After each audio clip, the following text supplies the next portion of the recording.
ان کی اگر آپ صورت کو دیکھیں تو روایتوں میں آتا ہے، حضرت علی رضی اللہ عنہ بیان فرماتے ہیں کہ ایک مرتبہ آقا کریم علیہ السلام نے ان کو حکم فرمایا کہ فلاں درخت پر چڑھ کے کوئی چیز اتارو، تو کہتے ہیں آپ درخت پر چڑھ گئے۔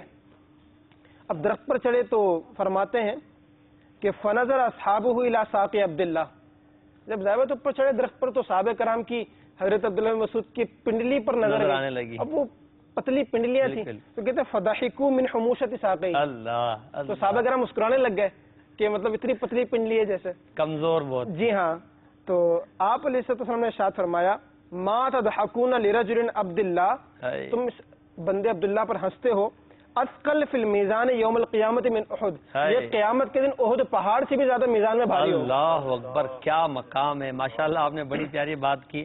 حضرت عبداللہ ابن مسعود رضی اللہ تعالیٰ عنہ بظاہر کمزور و نحیف تھے، مگر علم کے ایک بڑے سمندر تھے، اور نبی کریم علیہ السلام کی اتباع آپ کی سیرت سے جھلکتی تھی۔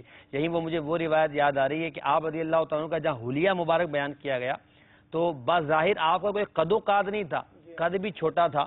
جب کوئی صحابی بیٹھے ہوتے تھے اچھے قد والے اور یہ کھڑے ہوتے تو دونوں برابر لگتے تھے، بظاہر قد و قاد نہیں تھا، مگر مرتبہ و مقام ایسا کہ بڑے بڑے صحابہ علم سیکھنے کے لیے ان کے پاس آیا کرتے تھے، مسائل پوچھنے کے لیے ان کے پاس آیا کرتے تھے، فتویٰ لینے کے لیے ان کے پاس آیا کرتے تھے۔ یہ آپ رضی اللہ تعالیٰ عنہ کا مقام و مرتبہ، اس سے پتہ چلتا ہے کہ اللہ تعالیٰ کے نزدیک مقام و مرتبہ ہونا یا دین میں کوئی بلند مقام مل جانا، یہ کوئی ظاہری حلیے، ظاہری ٹھاٹ باٹ، ظاہری حسن کا محتاج نہیں ہے۔ اللہ تعالیٰ جسے چاہتا ہے رفعت عطا فرماتا ہے، اللہ تعالیٰ جسے چاہتا ہے عزت عطا فرماتا ہے۔ ہمیں اللہ کی رضا کے لیے دین کی خدمت کرنی چاہیے۔